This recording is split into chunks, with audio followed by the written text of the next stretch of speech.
here tonight. Okay. We just started the recording. Again, we have our meeting tonight, and there's 2 more meetings on each of the successive Wednesdays on different quarters in the county. So again, we thank you for joining us in person.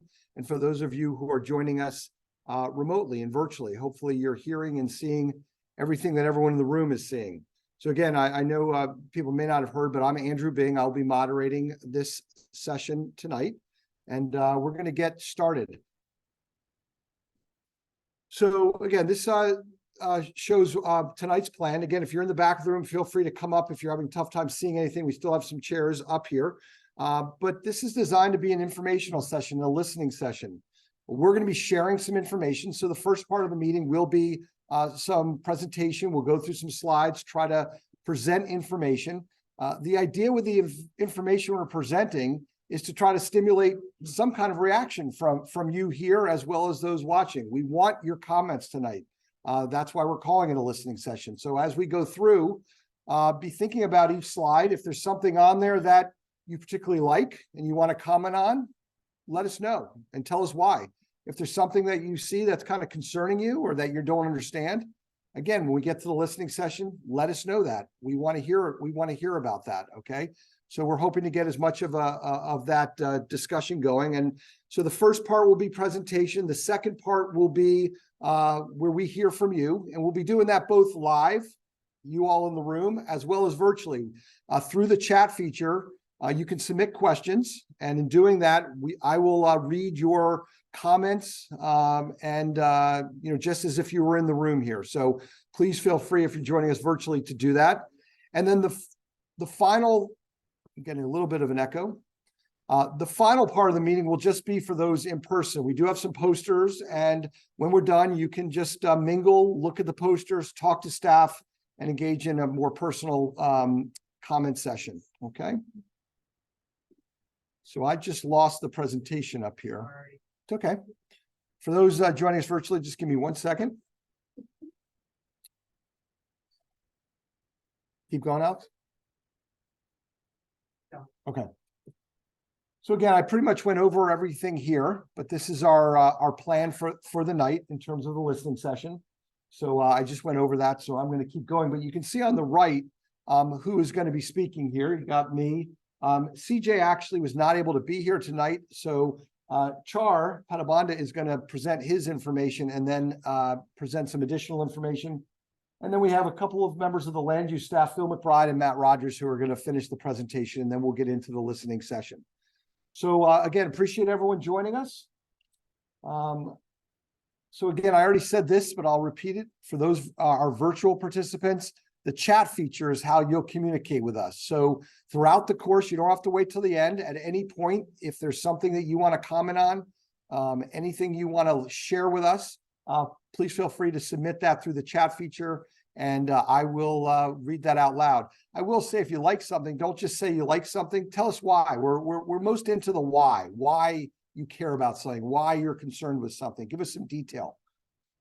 So with that, I'm going to turn it over to Char, who's going to present some on economic development and then roll into the remainder of our meeting. Thanks, Andrew. Good evening, everyone. Thank you so much for taking time out of your night to be with us tonight.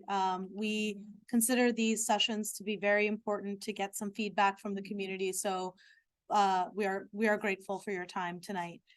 Before we get started on the land use portion, the new Economic Development Director, CJ Bell, wanted to be here to talk a little bit about the NCC Grow Fund that the county has launched. This is a low interest loan fund targeted toward mid-sized businesses located in Newcastle County that are looking to grow and expand.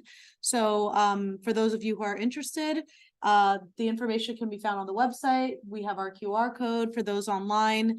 The website is on the economic development page for Newcastle County. And if you have any questions and would like to learn more, please do contact CJ Bell, whose information is on the screen. And if anyone in the room needs his info, we can provide that to you before you leave tonight. So why are we here tonight? We are here to talk about redevelopment and economic development in our corridors in Newcastle County. And we, for the For this particular session and for the 2 others that we will have in the county, we want to hear from you all. This is an opportunity for the department to understand the concerns you may have, whether you are a resident, a property owner, or a business owner in relation to redevelopment in the corridor. We are very happy to hear your comments and your feedback, and we'll be taking a lot of notes today. If you have individual questions, as Andrew said, we will have time for that after the presentation and after the listening session. We have several of our department staff members here to answer questions, but we do want to take this opportunity to get feedback from you all. So we have a pretty good idea of what will happen if we do nothing. As you all know, the county went through a very comprehensive planning update where we did quite a lot of community outreach and heard a lot from the community on where the county should be in the next 10 to 30 years. But if we do nothing, we know that we are just not going to be able to keep up with surrounding counties as far as offering economic advantage and opportunities to our residents and those that are looking to stay here in Newcastle County. So we have determined that with the right mix of policy and legislation, the county really does have the potential to offer to be economically competitive and offer a lot of opportunity to our residents. And we're here tonight to understand what that mix of policy and legislation actually is. And we won't be able to know what the correct formulas are unless we hear from you all. So that's, again, why it's so important that we're here. We recognize that the current UDC code sections relating to redevelopment may need some updating. So that's why we're here. We're here to hear what provisions, why you think they should be updated, or just in general, what you like about projects and what you don't like about projects that you've seen.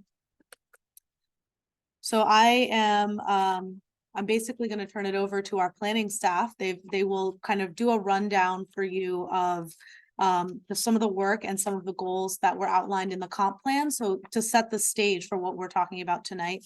And then we also have some questions to pose the audience so that you all can start thinking about what type of feedback you'd like to give us. So I'll call up Phil McBride.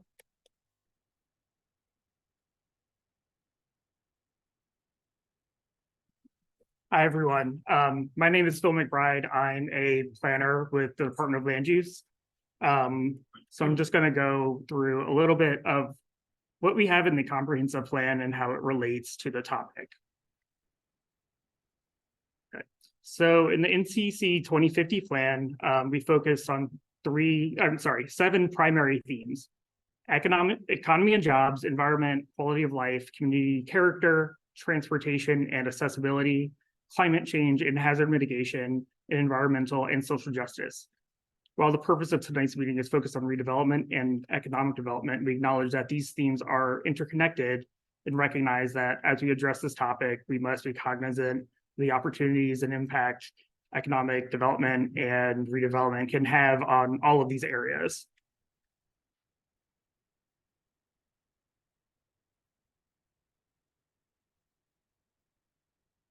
Okay, so for the public planning process for the comprehensive plan NCC 2050 began in 2020, and the plan was officially adopted by County Council in 2022. As many of us know, what happened in 2020, despite challenges posed by the pandemic, we were able to engage the public in a variety of ways, including information sessions like this, workshops, community meetings, all conducted virtually. In addition to those, we were able to utilize online surveys and other interactive mapping type of tools. And on top of that, there was a website that had all the recordings of public meetings, all of the public comment that we received, drafts of presentations, drafts of the plan and so forth. And now we were looking in depth at how we can implement redevelopment and economic development recommendations from the plan.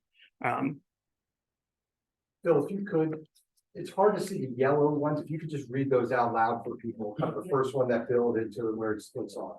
Sure. Are you able to see it? Because it's very difficult to see. Did you also define what Florida is? Yeah, we'll get to that. Okay, so we have the NCC 2050 in red.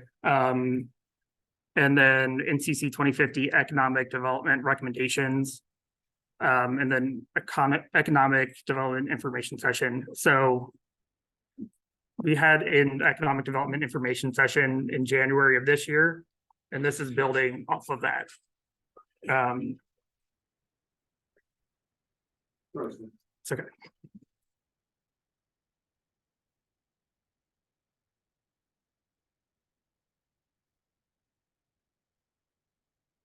Are we?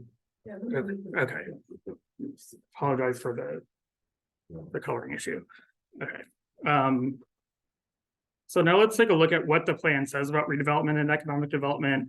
And we specifically turn to some of the priority recommendations from the plan. And these include to direct development to planned growth areas with supportive infrastructure and limited outside of these areas. Develop policies and programs that create an economic environment that supports a range of industries, including emerging industry.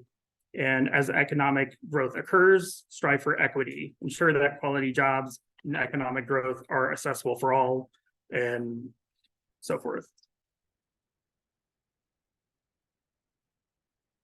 So in the plan, we identified corridor areas and we define them as areas with strong commercial potential, such as along major roadways in the county, like Concord Pike, Route 202, Kirkwood Highway, Route 9, 13, to name a few.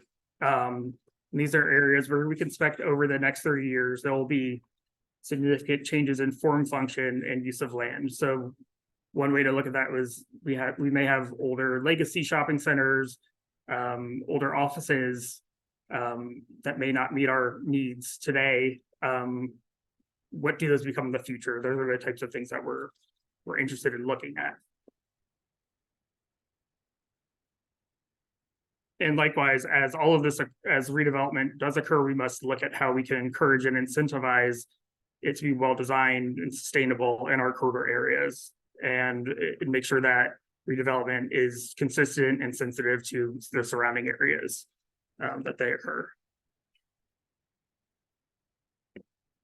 So these are just a few food for thought questions to think about as we go through the rest of the presentation.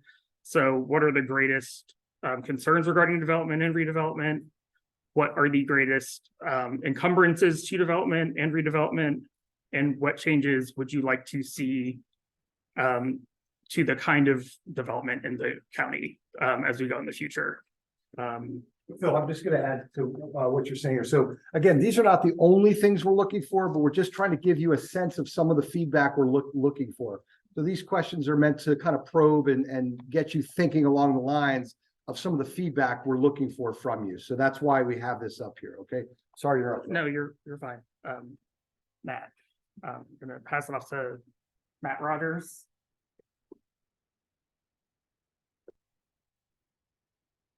Good evening. My name is Matthew Rogers. I as well am a planner with the Department of Land Use. Now I'm going to briefly discuss some of the things to look at as we move forward. And also I'll get a little bit more into the corridor question that was asked before. So when we were doing the comprehensive plan, we were looking at redevelopment and economic development. We're really focused on a number of different areas here in our future land use designation. And so the first item that we looked at, we created a business flex designation. And what this really looked at was the vast majority of existing commercial, office, and light industrial, like manufacturing type districts.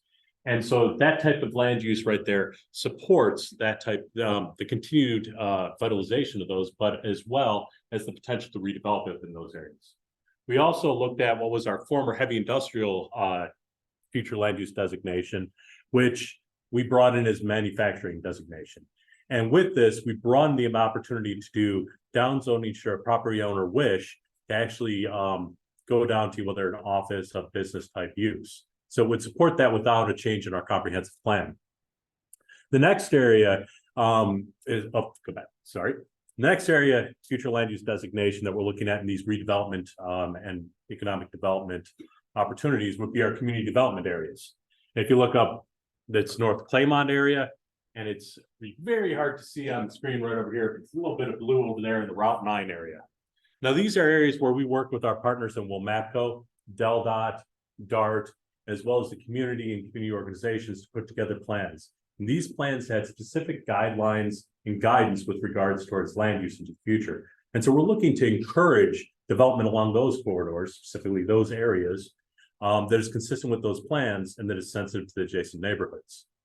And then the final area are corridor areas. Now with this, our comprehensive plan developed two different types of corridor areas. One is the commercial corridor, type 1 commercial corridor areas. And this is your Concord Pike, this is your Kirkwood Highway. These are primarily commercial type areas. And we're looking to encourage development that creates a good streetscape that's conducive towards pedestrian access, as well as is sensitive to the adjacent residential neighborhoods. Almost all of these have residential communities backing up to them pretty close. We also created an area, if you look over here, up in Churchman's Crossing, the lighter purple color over in Glasgow. These areas are much more employment center type corridors. And so when looking at massing of buildings and otherwise, when you're talking about a large employment center, you're going to look at those areas differently, still being minding and being sensitive towards the adjacent residential communities, but seeing how you could potentially step back the massing and more towards the center of the property. So these are things that we discussed within the comprehensive plan. This gives you kind of a background as to some of the other things we broached earlier. So with this, we had a number of goals with regarding to economic development and redevelopment. We want to expand opportunities for well-developed, well-designed redevelopment sites with elements of building design, site design, and amenities. And one of the ways we do this is really trying to link the guiding principles on to redevelopment, and specifically within those corridor areas. Another one, we're looking to better encourage rehabilitation of existing structures. So right now, our redevelopment provisions look at and encourage that, but by code, we require 50% demolition of the building, which is not necessarily a stable use of the existing building. There are probably better ways to approach that. We're looking to encourage development occurring along our major commercial and employment corridors, as I had said earlier. And we're going to we want to make sure that those are sensitive to the adjacent neighborhoods. Again, rehashing a lot of what I said in the description, but repetition kind of gets the point across in the comp plan. So we do say it over and over again. We're looking to reduce adverse groundwater impacts. This looks at opportunities towards reducing impervious surface area, looking at ways of more efficiently providing parking on sites. We're looking to encourage the preservation of historic resources. So with regards to that, looking at opportunities to specifically carve out, if something has a historic structure, the requirement to demolish 50% of the structure on the site. We're also looking to further encourage development of extractive uses in brownfield sites to clean these sites up and make them viable moving into the future. We're also looking to enhance some of the incentives that we have in the code. We have a lot of incentives in the code that don't quite get used. And so one area we're looking at is just looking at the infill provisions, and specifically into those type 1 commercial corridor areas, your Concord Pike, your Kirkwood Highway, and looking at opportunities to help them provide along the path of redevelopment. Opening up opportunities for if they are to proceed with a redevelopment plan that needs a variance that is, again, something that's consistent with the guiding principles, they'd have that opportunity to have their day over in the Board of Adjustment for continuing through. So we'll give them that, open that opportunity and select situations. We're also looking to enhance development opportunities specifically in those community development areas. And these are right now Route 9 as well as Claymont, looking towards opportunities, specifically the guidance with regards to massing and some of the uses within Claymont, but also looking at some of the attention to design, development, and environmental justice in Route 9. So I'll add on, I've got a couple more food for thought questions, and also mentioning the plans that we're currently working on. The QR code, should you wish to go get more information, Matco maintains it on their website. But for my food for thought questions are, what sort of incentives are appropriate to encourage development? What protections should be provided for nearby communities? How can we assure the benefits of development and redevelopment equitably reaches all residents? And so keep those in mind as we move forward.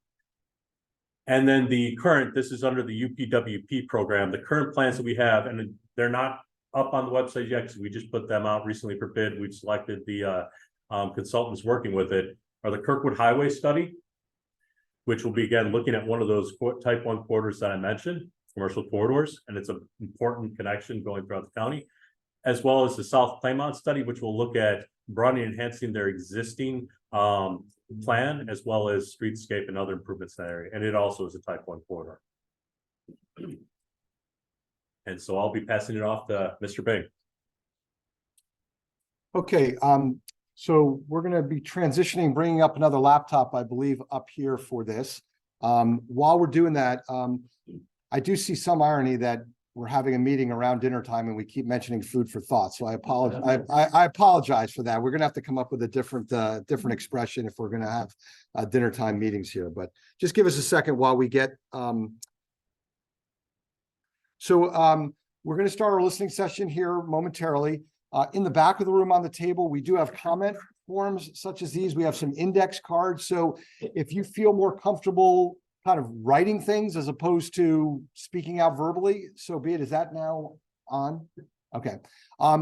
If you're joining us virtually, you can email the county with any comments that you have. Again, this is free country. You can comment on anything you want, but our focus here is on this redevelopment, economic development and redevelopment. So we're hoping that we can keep focused on those areas. But again, you took the time to show up to a public meeting. And if there's something else that you want to say, I'm not going to stop you. Okay. So, but we're going to start that. Why don't we switch to that? Yeah. Okay. I'm going to mute this.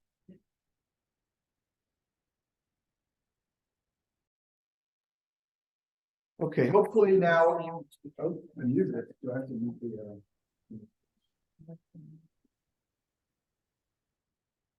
Okay. So hopefully, again, everyone joining us remotely can still hear us now. We're going to start our listening session. If anyone in the room, we're going to try to alternate back and forth between comments, feedback from those in the room, and then I'll read some that we're getting virtually. But I'll start with someone in the room. Is there anyone? Based on what was presented, based on anything else that you want to make a comment on or provide any information to us? Yes, ma'am, but you're going to need to come up here because that's the only way that people remotely will be able to hear. So if you could just come up and stand in front, it's just serving as a speaker. Maybe just, if you want to introduce yourself, maybe where general location of where you live, and then just share your comment. My name is Barbara Harbin and I live in Claymont. Okay, great. And one of the redevelopments that is happening is the distribution centers, which fit very well into North Claymont because of our proximity to 95 and 495. Who is going to oversight that for the rest of the county? Because not everyone is situated the way with the access to the major highways the way we are. So is there going to be an influx of these huge buildings, and can the county support them? You know, because the ones that are, my understanding is the ones that are being built now are not yet leased. And there's 3 of them already. So Before I have someone respond, I mean, what are your thoughts on that? I mean, do you have some kind of concern? I would like to see oversight that we don't end up with a dozen of these, like is happening in New Jersey. Of course, they have a lot of farmland where it's happening, but I think the county needs to address or direct thought to the location of these things, because they will have a major impact if they're not near a major highway. They would be devastating to Kirkwood Highway, to Concord Pike, if it's any farther away from than a mile or 2 from 95.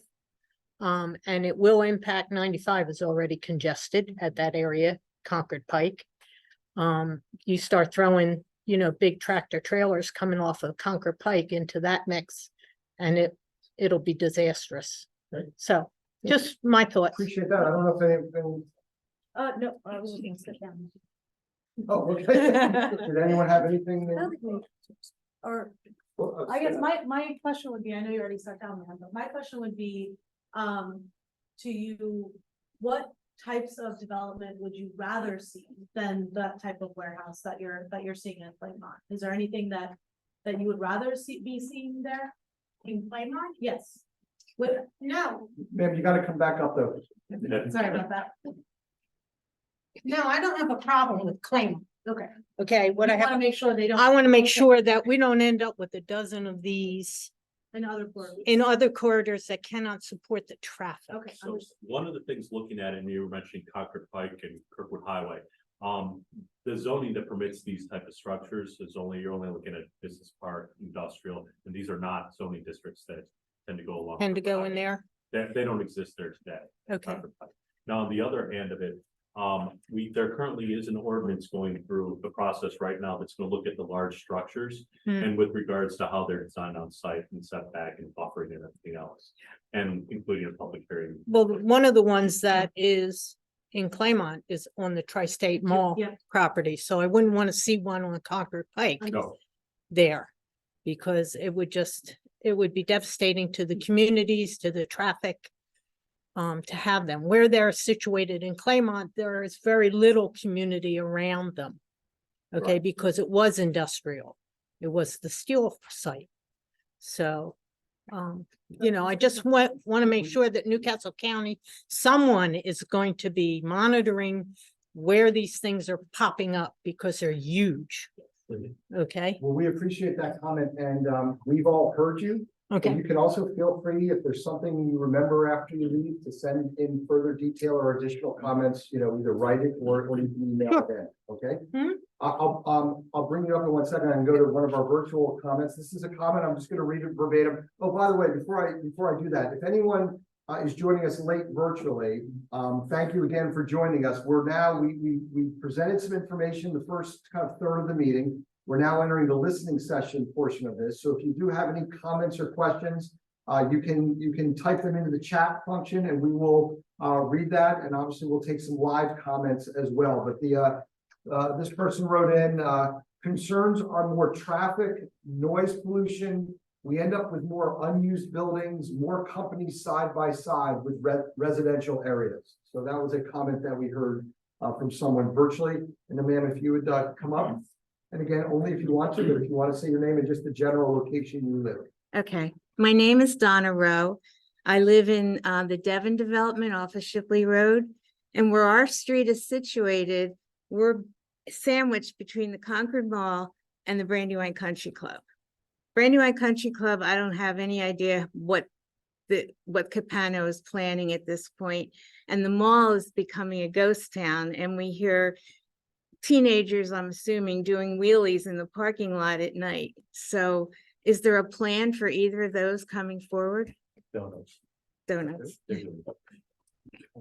Ma'am, so just to follow up, could you describe, given your proximity to the mall, what type of like project or business would you want to see there if the mall, wasn't there, for example? Well, I mean, better stores moving in would be one advantage. I mean, there's not very many places to shop, not that that's a major issue, but rather than having those empty stores, bringing more businesses in would be positive. Would there be any other type of use that you would consider seeing there? I don't know. I'd have to think about it. Right. Parkland. Open space parkland. Yeah. I gotta go. Is there an answer to the question now? Yeah. No. As far as the other one here. Yeah, there is a land development plan in for a proposed residential development at the golf course, the residential golf course, still in review. But as far as the commercial project, they do have, I believe, 2 retail pad sites proposed, but it's in the same and just currently in review, but nothing beyond that at this time. At the mall site? Yes.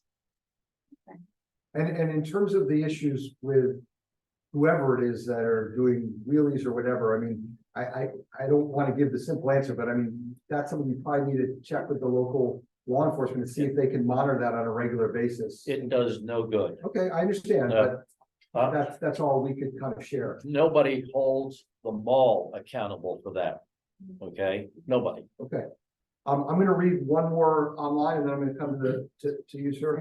This is a question that someone's posing, which is, when will the new Claymont train station open? Will Amtrak stop at this station? So does anyone? I believe it's sometime early next year is the last I heard, and it's for Sept service. Okay, so Early next year is what we're hearing, and it's for Sept service, not for Amtrak service is what was reported. So sir, if you pull that up, again, if you want, you can state your name and just the general location you live. My name is Paul Salomon. My family's had a property on Kirkwood Highway since 1988.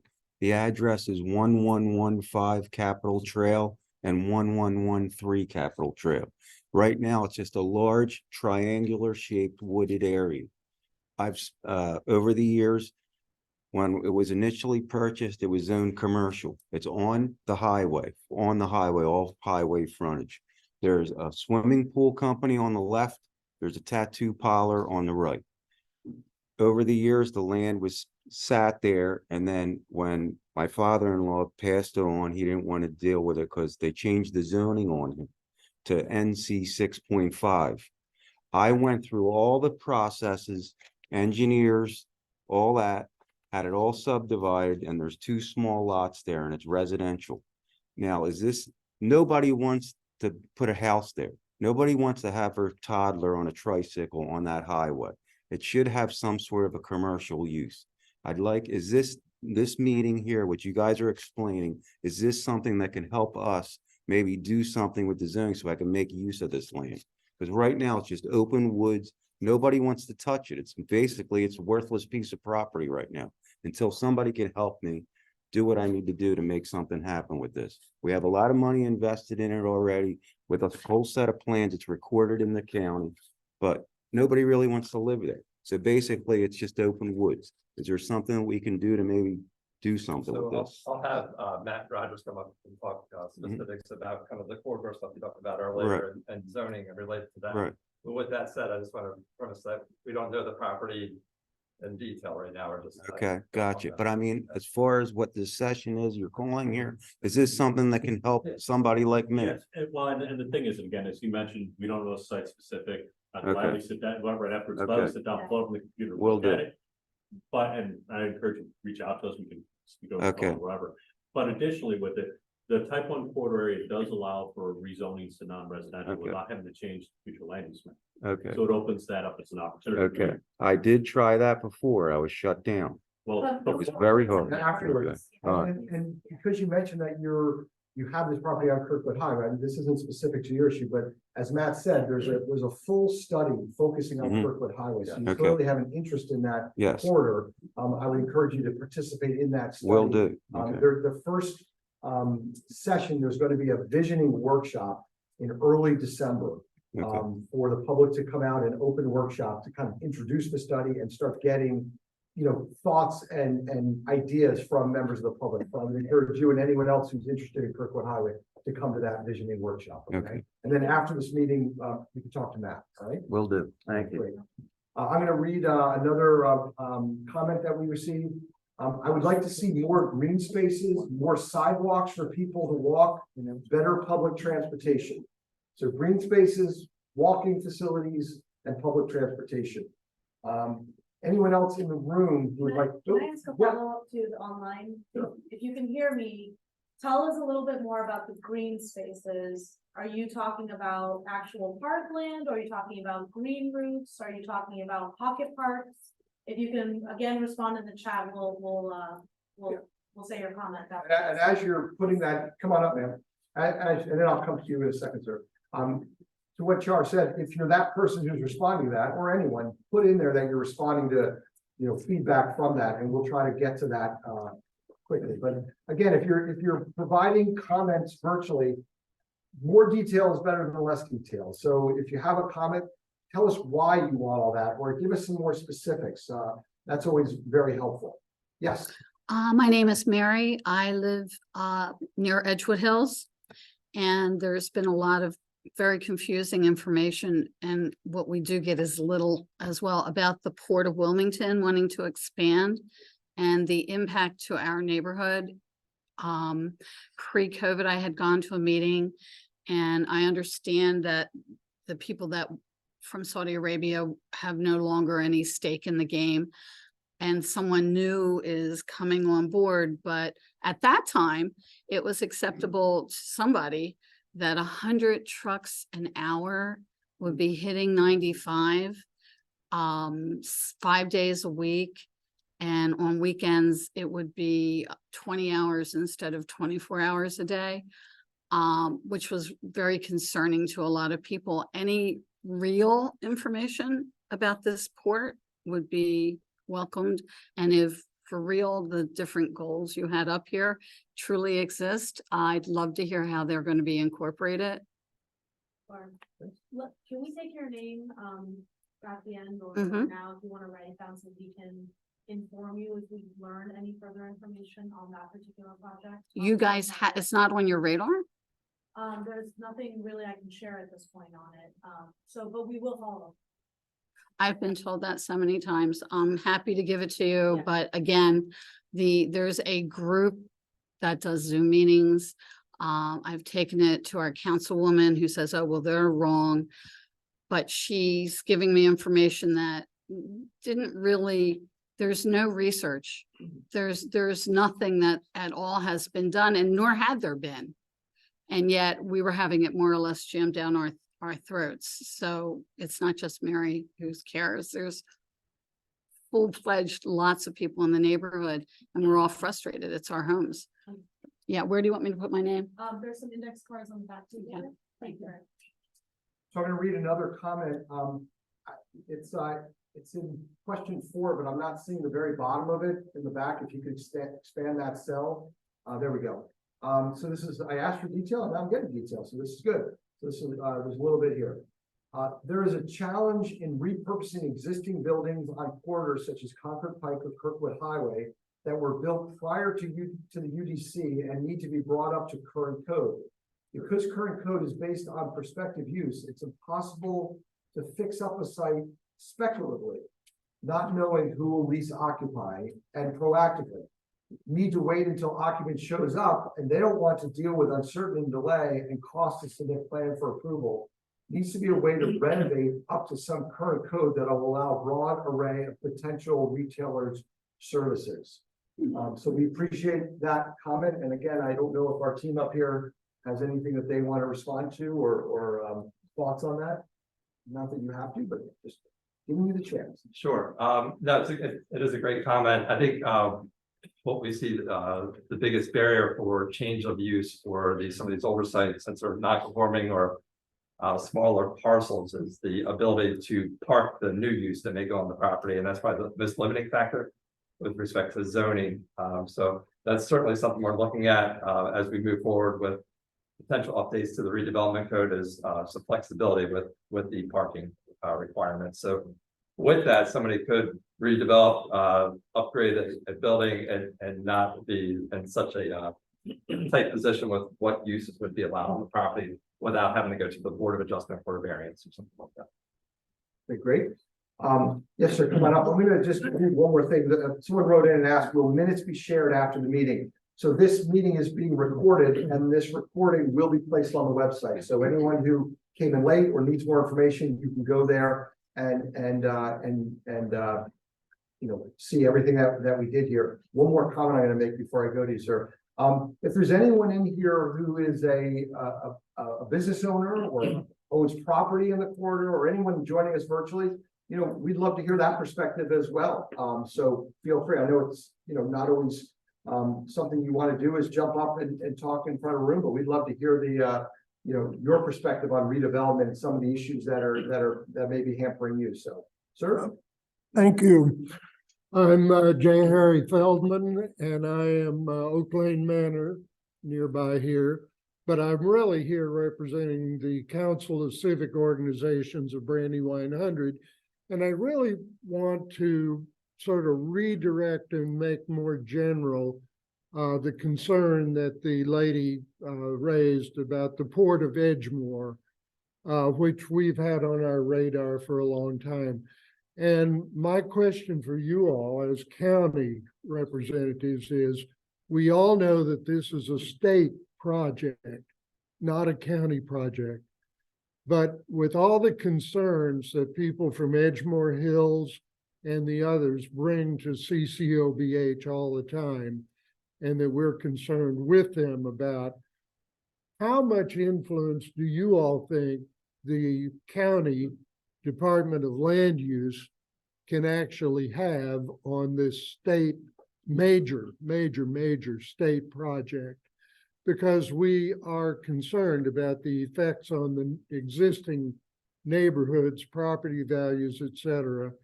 And we're particularly concerned about the major access to this port by approximately 1,000 trucks per day will be 495, I-495. And we're concerned what happens when there's an accident. How do we keep these trucks off of local roads, Marsh Road, Governor Prince, going up to Naaman's Road to get onto 95, et cetera. So the question is, how much influence do you guys as a county agency, how much influence do you think you will have or can have on a state project like this? And the answer may be zero. If you could also leave your name, we're happy to give updates when we have them on that. But that really doesn't answer my question. How much will you be able to have some influence with the state on this, or is it out of your hands? Well, I guess I'm not sure what you mean by influence. Do you mean like trying to persuade the state of something, or, okay. It's our job as a land use department to uphold our code when it comes to parcels that we regulate under the UDC. So I think that's probably all I can say about that. But I understand the concern in the room, and I appreciate that people came out to talk about that project. So I certainly will not let it drop, and we will get back to them. And certainly you can always, I mean, talk to your state and county elected officials. I mean, that's always an avenue for you to go to let them know what your views are so they can be in a position to advocate for you. I'm going to go to our next, you can come on up. I'm going to go to our, and just come in front of the laptop. I'm going to go to our next written comment. Good evening. I am viewing from Claymont. To answer one of the panelists, what I would like to see instead, a Walmart, a Target, maybe, tri-state mall area seems like a better usage of space could be utilized there. So I think that was something that we posed of like, what would you like to see? This person is talking about a Walmart, a Target, something like that. So yes, we'd like to tell us your name and where you're living. Sure. My name is Kim Hoffman. I'm an attorney at Morris James, and I do practice land use law. So over the years, I've been involved with a lot of redevelopment projects. And I want to thank the Department of Land Use for tackling this. I think this is maybe the second big iteration of going through the redevelopment ordinance that I've been through, and it's tough and there's a lot of issues. So, you know, good for you for taking this on. Because I've been involved with a lot of these projects, I just wanted to give some perspective on what I think could be helpful with facilitating this and what has really helped fuel some of these things in the past, because I get to sit down with people in a room when they are deciding whether or not to do this or not, or whether it's going to be too difficult, and they just, you know, want to back off and maybe go to New Jersey or, you know, go to Pennsylvania with a big investment that could bring jobs to Newcastle County, or, you know, green energy, or a great new project with rooftop solar or something like that. And the two things I wanted to focus on particularly were the traffic requirements, which I know that that's a tough one for everybody. And then the issue with variances that are required for these projects. The way that this is written, I understand what you put in here and why, but one thing I would really encourage streamlining is to make sure that projects that are within existing traffic impact TIDs are just excluded from this study requirement, because as you know, they've already been studied. There's no reason to do another study. There's already been a study. There's been an infrastructure recommendation as to what needs to be done. And so people who are developing in those TID areas can just make their contribution to the improvements that need to be made. It protects the public because you get the contribution, you get the improvements, but that's not incorporated in here as much as I think that it should be. And then to really look at the possibility of looking at TOAs instead of instead of full traffic impacts studies, especially in these corridors that we already know are busy. TOA, so everyone knows what you're referring to. It's a traffic operational analysis, and it's different from a traffic impact study because it looks at some of the safety issues that everyone is worried about. But like, we already know that these intersections out here are busy, you know, but I think what the public doesn't understand is it takes an incredibly long time to get through a full traffic impact study process. But I think what matters to the public, you know, really is like safety. And are people going to have accidents when they're making certain kind of turns? Do we need to put a decel lane in here? Like, that kind of safety analysis still needs to happen. But I think sometimes the study like really slows these projects down. And so when I tell people, well, it might take you however many months just to get through the TID process, they're like, oh, you know, taking this to New Jersey. So streamlining the traffic part, I think that would be a help to people coming, especially from out of state, in this process. And the second thing would be to really getting creative with some of these variance issues, because that's always really hard. If something has been built in the setback, you know, just like ignoring everything that we care about in the code now, it's really hard to make that compliant. So some creative things, for example, might be ignoring gross floor area that's inside a building, which actually counts under the code. But the public doesn't care if, you know, we put a whole bunch of, you know, funky things to move things around inside a building, right? But it can count for GFA. But that way I can tell somebody, hey, you could get an extra, you know, 20,000, you know, GFA out of this, but public's not going to see it. It's stuff that's going on inside. And I think that's really important for like Industrial Revolution 2.0, where we're going to do really neat things that connect buildings to the Internet of Things, but it requires a whole lot that is done inside. And there's a whole little laundry list of, I think, ways that we could protect the public, but not have to do like 50 variances to get through these. But they're great because like the last one I did, 300,000 cubic yards of contaminated soil off the property, right next to a residential community. And, you know, that's the promise of a redevelopment project. If we can work through this and make it something attractive to the development community. And I talked a lot, and thank you very much for listening. Appreciate that. Not at all. Thank you for those comments. I'm going to read a couple more of the virtual. There are a couple short ones, so I'm going to do two of them. I would like to see more housing, was a comment that someone made. And I'm curious about the plans for the North Market Street corridor. So again, we're not here to spend a lot of time on any one particular project, but if there's any short comment that someone can make, and maybe about the status of it or where it's at in the process. Before we go to that, Yeah. the other comment, the housing comment, if you're still on and listening, you can provide a little bit more context for us. For example, would you prefer mixed use housing? These are commercial corridors that we're looking at. So is that something that you are looking to see as a way to increase housing? This is a question for the entire room as well. And if you want to think about that, it's to give us your feedback. Okay. Do you have any updates on North Street? No. Okay, we don't have an update on that. Please feel free, whoever that was who wrote into email into and they can try to get some more information. But as we stand here right now, we don't have an update on that. Is there Yeah, land use at Newcastle. land use? We can put the email address on one of the last slides. Maybe our team in the back can respond in the chat if there's a way to do that with what the email is, so people could email in. Anyone else in the room who has a comment, again, hopefully focused on redevelopment, but yes, come on up, sir. In the corridors too. In the corridors. We would love to get feedback there.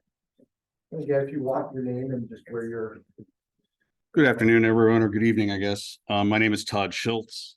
I am a resident of the Alapocas neighborhood. And you asked us to provide you with our concerns. We've been working diligently to express those concerns to the Department of Land Use regarding the inside development for some time now. We often have the department listen. We don't get a lot of information back. It's kind of like what we're hearing tonight. We're getting a lot of, oh, tell me what you want. Well, I'm going to tell you what I want. But you started with what are our concerns? Honestly, the probably the most pressing concern is the comprehensive rezoning ordinance that has currently been promoted by the Department of Land Use to County Council. I don't think residents understand what's happening. Just so everybody does understand, and I'll try to keep it as simple as I can. There's a map that has colors on it. Your color might have changed from blue to red. That means your zoning, essentially your use designation is being changed. That's what happened in the 2050 plan. And now that Department of Land Uses promotion, County Council is being asked to do in one ordinance to rezone every single one of those changed parcels. That's 86 parcels of property in the county. It doesn't have to go through public comment. It doesn't have to hear from you as a community about whether this is a good idea or not. It's simply, oh, let's just do this in one fell swoop. And it's never been done this way in the past. And it's really, frankly, you know, it's disabling of community involvement. It strips the community of a voice. We don't understand how this in any manner complies with due process, particularly as to parcels that were, at the time the 2050 plan was adopted, were already in the rezoning process. So we've got parcels of land that are being, you know, by their owners saying, hey, we want to move it from suburban to this new designation business flex. And yeah, we're going to go through that process. We're going to tell neighbors about that. And we're going to, you know, let people comment and then we'll decide. And now that's being wiped away. That whole process is being wiped away for 86 parcels of the county. That's up before the county planning board on October 3rd. And then it will go from there, if approved, to the county council for approval. I'm sorry? Can you be specific as to which parcel? It's 86 parcels. I can't be, that's in the ordinance, you know, and But is it on Concord? So. it's all over. Oh, just all different ones. Yeah. Yes. No, I was just wanting, I didn't want, people can't hear you. If you Okay, guys she- just have it. I just. Okay. Just keep So, We're gonna try to get to as many people as we can, so just, if you could, try to. so what is your response to your promotion of the comprehensive rezoning ordinance? What information can you share about that? Why is that fair and proper to disenfranchise the community? Oh, well, so the comprehensive zoning ordinance, it will go through a couple of public comment process. It actually has been going through. It has already been to the Plus Committee, which has opportunity for public comment. And as you mentioned, it is scheduled for our planning board, which is another opportunity for the public to come in and comment. You will actually be learning that that particular hearing has been delayed by a few weeks. So, Till when? till October 17th. Okay. And so that hearing has an opportunity for people to weigh in, as well as at the county council land use committee where it will be heard, and then again at the county council process. So there are multiple ways for the public to provide comment. This is a requirement under state law after comp plans are passed. And in order to designate the map and have it be consistent with the. Sir, Go ahead. would you like me to finish? Sure, or would you like please, to- go ahead. I want to ask a couple questions. That's Okay, all. so we are complying with state law on that, on this particular ordinance. I would just comment that I certainly understand, sir, your concern over the parcel that you were referencing in, but I just wanted to make a note that the majority of the parcels are actually being downzoned in order to reflect what is actually happening on their land as of today. For example, park space, things like that. So that is a process. There are multiple ways for the community and the public to weigh in. And one of those will be October 17th, and then again, at least 2 times at the county council. Can you explain why the Department of Land Use didn't advise county council in 2050 that this was the approach that the land use was going to be taking when they presented? No. Was made aware of that. Well, That was in our presentation. if you listen to Mr. Hall, who I believe is at the time was the head of the Department of Land Use, you will quite clearly see on that transcript that he says, this is a proposal. It's not permanent. What we are asking county council to do in approving the 2050 plan is not permanent. Now what we hear from Department of Land Use, sorry, it's been done. State law requires us to move forward in this manner, so can't be changed. The duplicity is astounding. So do you have any other, because I have a lot. I know, but I'm not gonna, we can't just have.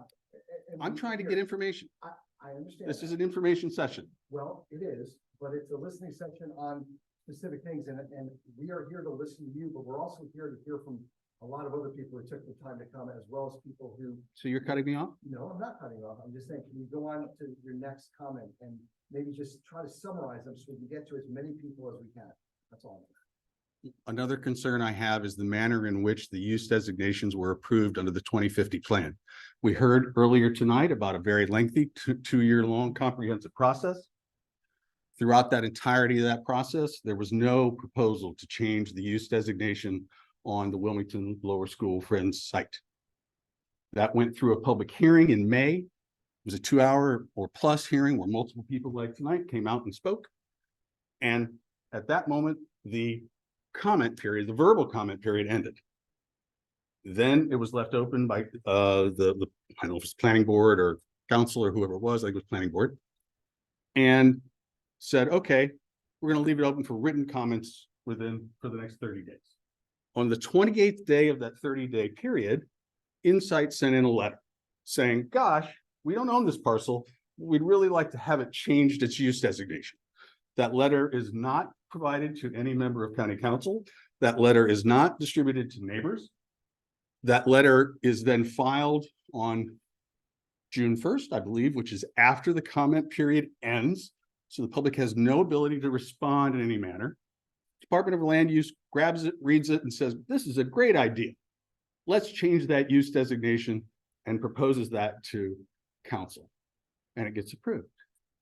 And that just seems like an entirely, again, talk about public comment here. So Does anyone, there's no need to respond, but I mean, if there's something that you can shed light on that. No, as far as those, the record, all that's provided to county council, link to the site, all of the public comment is provided to county council. But you understand that we didn't, And we the called out public, specifically the recommendation. that no one was being given the opportunity to respond to Insight's proposal? Oh, there's also the county council hearing. You have an opportunity to provide. Not at the business meeting that occurred after that material went in. The business meeting is That's not open fine. to the public. County council also has. Okay, so, Wow. do you have any other comments that you'd like to make? Yeah. Why don't we do this? Do one more. I'm gonna read some other comments and then Me- I'll bring you back up to Perfect. do others, okay? Perfect. It's essentially in a nutshell. You've talked repeatedly tonight. I think I've heard it 50 times. We're going to be sensitive to surrounding areas. This is the epitome of not doing that. You're building on top of, you're allowing a building to occur on top of a public park. It's a 400,000 square foot building, which is essentially 80% of all of the development that you currently see on the Insight property. So if you go drive by there, go up Augustine Cutoff, see the big corporate center, see the tower, and see the old Wanamaker building, put that all together, and then take, essentially, almost double it. And that's the new building that they're trying to propose. It's right on top of a park. It's right on top of a community. It's a residential area. For clarification, what park is it being built on? Brandywine State Park. Brandywine State Park. It's good. The proposals on the Wilmington Friends parcel. Exactly, which abuts Brandywine State Park. So when you build this thing on, There's no development on the park parcel. You had indicated there wasn't place. I didn't mean to suggest that. They're building on what I mean by on top of a park is if you, Adjacent to it. yeah, but do you know the ridge that it's being built upon? No, It's being built on top of a ridge that will loom over the Brandywine Creek State Park. all they're trying to do is for those people who are I not as understand. familiar, they're just trying to. be I very understand. clear. I understand. On top of was a correct choice of words, but I understand what the distinction they're trying to draw. So what I'd like to do is go to more, we've got a bunch of comments that are coming in, that other people want to make sure their voice gets heard tonight. I Sure. want to make sure, so I'm gonna move on to other people right now, and then I'll bring you back up in a little bit, okay? If there's still additional comments that you'd like to make, okay? It's simple stuff, traffic, quality of life, things that you emphasized in your, presentation that you're trying to reach a balance on. Okay, This project does none of it. thank you for your time, sir. So I'm gonna read a couple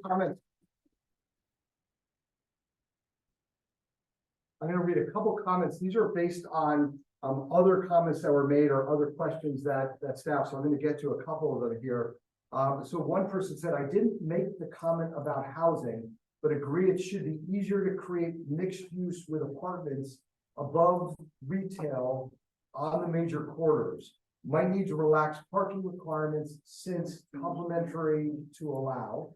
And again, another one, someone says response from question 7, housing question. No mix, so we had 2 different sides of this. No mixed use dwellings would like housing, which can include townhomes, condos, single family homes. And then, so why don't we stop there? I do see one other thing, and this might, sorry, the print is small, so I'm doing my best here, okay? But this might be tying into what this other gentleman was just commenting on. I apologize if I'm repeating my comment, may not have the best remote Zoom skills. Is this an appropriate forum to discuss the massive 86 properties rezoning proposal based on the comprehensive plan map? I regret I could not attend this evening. I wouldn't want it to be said that this meeting occurred and no one had any concerns about the rezoning proposal. If required by state law, why was it not done before? And why did land use represent to county council that nothing was binding?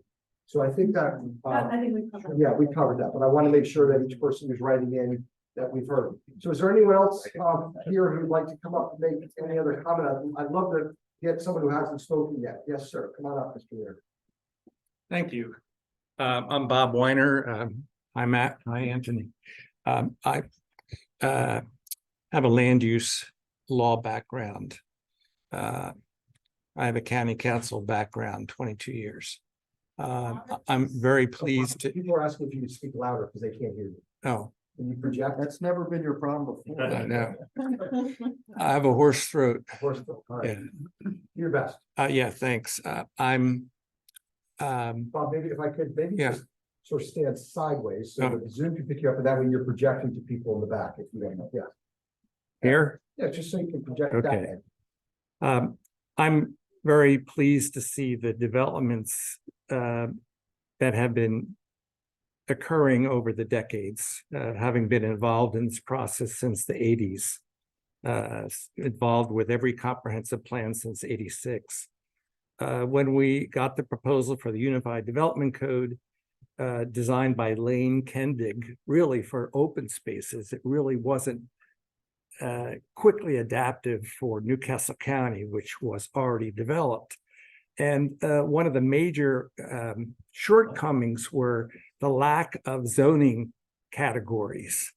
And so over the years, over the decades, County Land Use Department has worked with community, exchanging input and dialogue like here to create subcategories, much like these 86 parcels that have been referenced, which would be most of them downzoned to reflect their real use currently. Being involved in this process, becomes passion for many of us. And I'm going to put more details in my comments, but I'd like to see more vertical and horizontal mixed use in our seas of asphalt 20th century parking lots to take advantage of the existing infrastructure. We do have to take a look at the fact that Concord Pike is both a street and a road, so it needs to serve both purposes. I think the term is strode. We also need to recognize that we need safe pedestrian access ways. So, the sidewalk that is right on Concord Pike is really unutilized. You can't walk your dog along there. He or she knows better.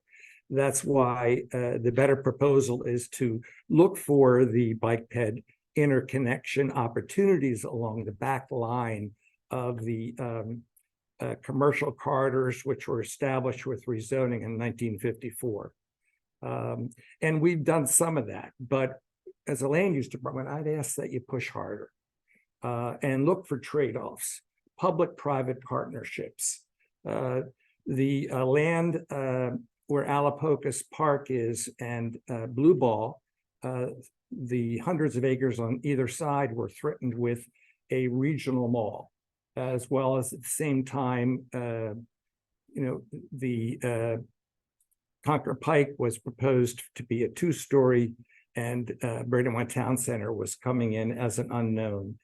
What, as a community working with our land use department, we were able to, before even TDR concept existed, transfer the development rights from that land to the parcel which is now Avenue North, in order for us to get well-designed, compact development, which gave us the gift of that open space.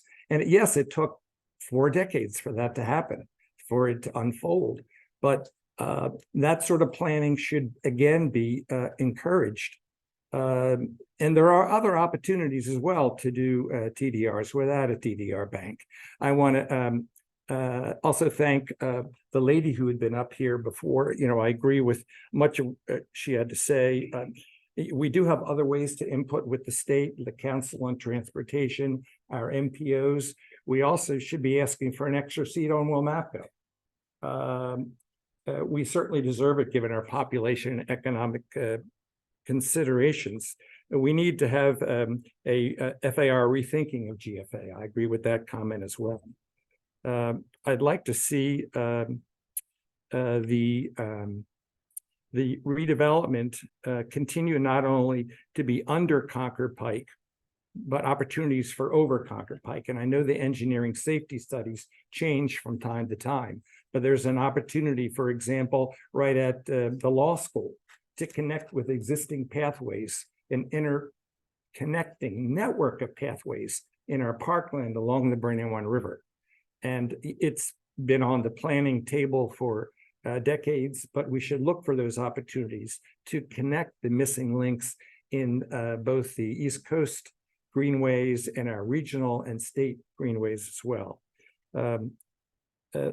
Let's look for the last thing. Let me just say that we need to look for both passive and active green space. It doesn't always have to be a big park.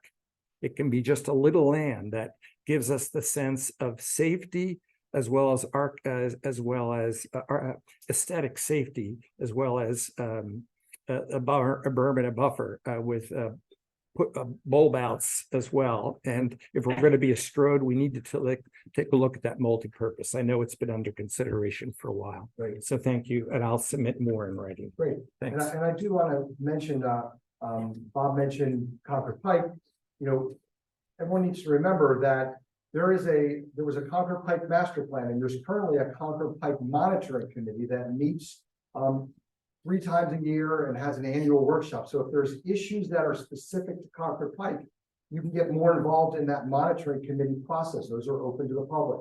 Likewise, there's one for Churchman's Crossing. There was a plan update done for Churchman's Crossing. You can get more focused on Churchman's Crossing area by going to those monitoring committees. I mentioned the Kirkwood Highway. So all the comments we're getting more broadly on redevelopment are great. If you have specific ideas, concerns, things about pedestrian access, bike ped, other things in those specific areas, you can go to those meetings and participate in that as well. So I'm going to read a couple more of the online comments, and then we'll see if there's any more. I know some people are reading. Watch your step over there, sir. Thank you. So one person wrote in, I would like to see an IKEA. There are a lot of unused buildings where IKEA would be great.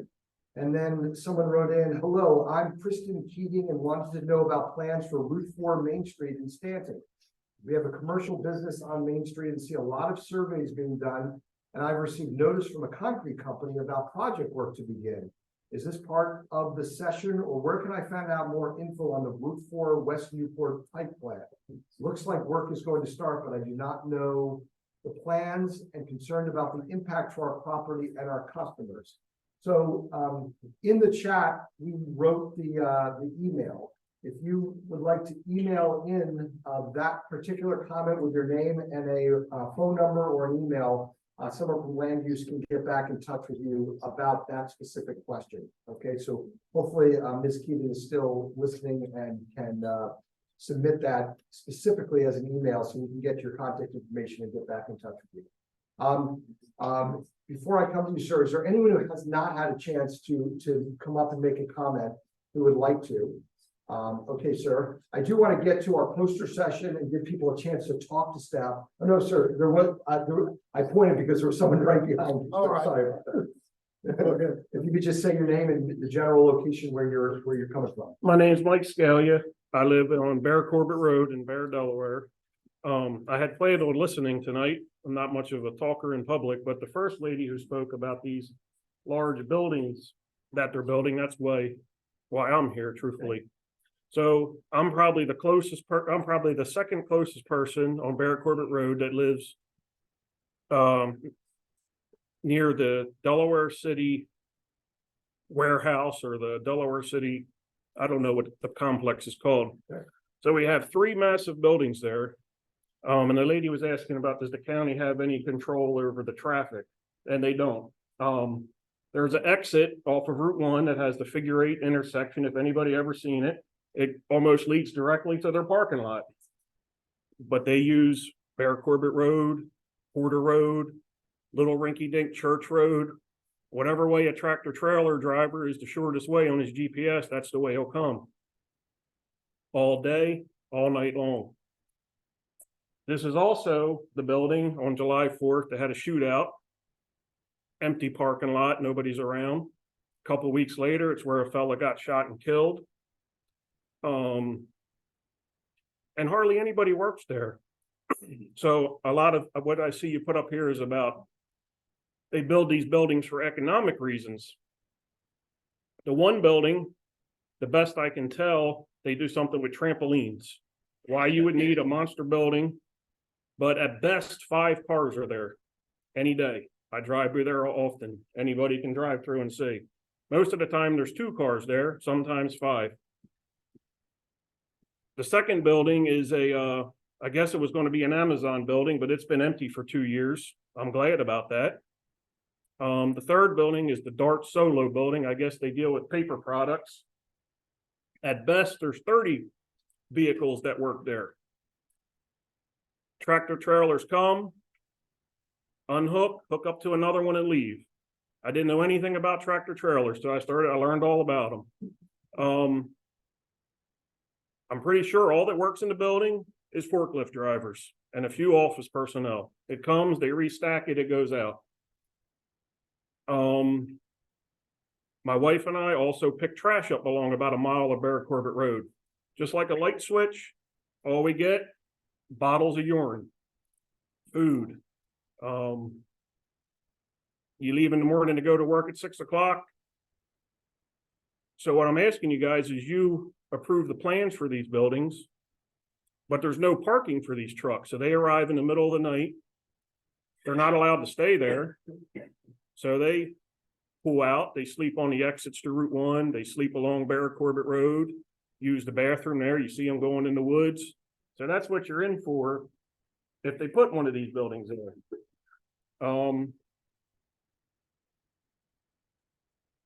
That's about all I have to say. So I have a lot more to say, but that's all I'll say for now. Okay. Well, we appreciate that. I don't have any more comments from anyone online. So I see a hand up, gentlemen, if you want to come on up. And again, I'm just trying to get people who have not had a chance first, and then I'll come back to you.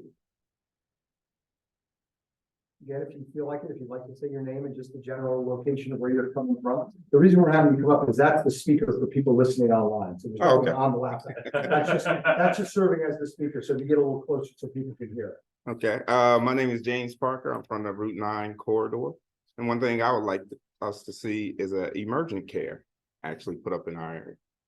We have over 50 businesses that is along the Route 9 corridor, as well as over 25 different communities. So the closest hospital we have is St. Francis, or urgent care we got is to the airport. So that's something I would like to see in our. Appreciate that. And again, anyone who has not had a chance yet who would like to come up? If not, I'll let this gentleman come back up, and I think then if I don't see any other hands, we're gonna end this listening session and for the virtual people and for the people in the room, you can roam around. We have some poster boards and you can talk specifically to any of the land use staff. But sir, we'll have to be our final person, I think. J. Harry Feldman again, CCOBH. 2 questions. One on this 86 parcels that are being rezoned. does the process include notifying the property owners in those? Yes, everybody, we've included now where it's not required by state code or even county code. We've sent out notice to everybody within a 300-foot radius. Okay, Same as good. any other region. Thanks, I didn't know. We Can you- also did that when we changed the land use last. We explained that, we sent out a specific letter to them to let them notice that there was the potential for a change. Okay, thanks. Unrelated, can you guys comment on the possibility of the Riverside Park on the Riverside part of the Claymont Steel property? At one point, I think it was the state that told us that no remediation would be needed. And the most recent thing is it's gonna cost about 20 million bucks to remediate the land. But I think it was the University of Delaware that came up with the idea of a possible Riverside Park, marina, et cetera there. Any comments on where that stands these days? And I think the best person to reach out to would be probably Public Works at this point. I know that they've been working with them on that. Okay, thanks. Okay, so again, I'm not seeing any more hands. I don't see any other comments. So what I'm gonna do at this point is wrap us up here. So again, if you're joining us remotely, we appreciate you doing that. We appreciate you listening. We appreciate you making your comments and listening to your neighbors' comments. At this point, we're gonna end the virtual meeting. And again, thank you very much. Feel free again to email any comments in. The email was placed in the chat, so you can go in there to get that. And so we're gonna end that virtual meeting. And then for everyone in the room, you're free to go, or if you'd like to stay, I know we spoke to a couple people who said talk to us at the end of the meeting. We're going to be in the room. Feel free to come up, review any of the poster boards, talk to any of the staff. On the table in the back, we have a comment form. We have index cards. If there's stuff you'd like to write or more detail, please take that. Again, thank you all for coming, and we're going to turn it into more of an informal open house with you just reviewing boards and talking.